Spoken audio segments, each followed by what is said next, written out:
नमस्कार, मी ॲडव्होकेट असीम सरोदे. असीम सरोदे लॉजिकल या यूट्यूब चॅनलमध्ये आपल्या सगळ्यांचं स्वागत आहे. मतदानामुळे काही बदल घडणार असता तर त्यांनी मतदान करणेच बेकायदेशीर ठरवले असते. हे निरीक्षण एम्मा गोल्डमन या तत्त्वज्ञ व्यक्तीचं आहे. त्यांनी जे सांगण्याचा प्रयत्न केलेला आहे या निरीक्षणातून, त्या तर काही आपल्या भारतातल्या नाही, त्या परदेशीय आहेत.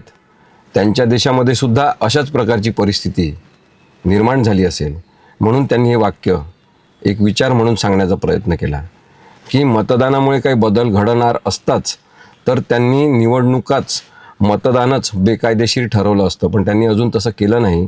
मतदानाच्या माध्यमातून निवडणुका घेऊन निवडून आलेले लोकप्रतिनिधी असं दाखवण्याचं चित्र एक तयार केलेलं आहे. लोकशाही आहे की लोकशाहीची केवळ नक्कल सुरू आहे, हा विषयसुद्धा याच्यातून निघतो.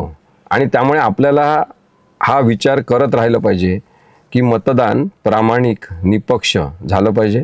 त्याचप्रमाणे मतमोजणी ही पारदर्शक आणि प्रामाणिक असली पाहिजे.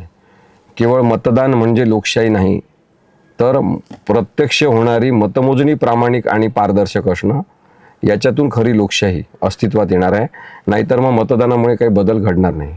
हे एम्मा गोल्डमन यांचं वाक्य आपल्याला खरं आहे असं म्हणावं लागेल. परिस्थिती बदलण्यासाठी आपण सगळ्यांनी एकत्र काम केलं पाहिजे.